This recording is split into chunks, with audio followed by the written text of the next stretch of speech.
that's going to be the castle I buy with all of my forex winnings. One of these days. I don't really know.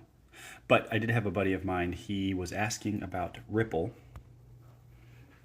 So he basically was like, hey, what are your thoughts on this thing? Take profits now or hold? One of the reports I see said it jumped back into 70 cents. And so I had to take a look at Ripple. I don't actually track Ripple, but I did for somebody else. Why not? And this is what I saw on Ripple on the 1 hour time frame. It had shot straight up and then started doing this channel here. And so I just started laying it out. I'm like, what do I see? Said, if you can keep above this line, I would say hold. And then I just did a little bit more digging. Looked at this and said, okay, we have higher lows as well as higher highs. But in the last hour, we had an attempt to break this last higher, or this last peak right here. If price breaks the group of lows around the 1.4 area, I would call it and I'd go ahead and get out. And then got an alert somewhere around the 1 hour. I don't remember what time this was. Oh, 2 o'clock in the afternoon. Kind of alert. Price had broken up above these guys. Zoomed out a little bit farther, and I'm like, you know what?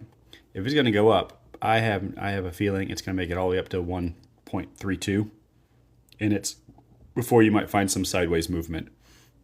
And then right before I hopped on here we go. We got price coming up into this area here. It should hit 1.32, and then we'll see. I actually told him that this is the moment of truth, because this is where we'll start to see whether or not Ripple will break this, or if this will be the rebound.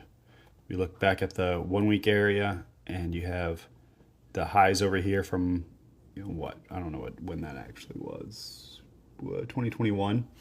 And we're sort of getting to that area here. So, I mean, by all technicality, this is the huge area. It could come all the way up in here before you start seeing anything. I just sort of narrowed it down as like, I for sure have no doubt it's going to get here, and it has, so that's cool. The question is, what is it going to do now? The last time we had a huge pulse up like this, it was followed by that retracement there. So if we look at, this was a 170% gain. From here to here, we've had a 160. So, we have another 10% it could possibly go up before you start seeing some sort of retrace. But yeah, it's all speculation. It's all a matter of, okay, where do I think I will be right, and where would I get out if I'm wrong? And that's it. Don't overcomplicate it. That's just make your little wager up or down and just figure it out. Because that's basically all we're doing.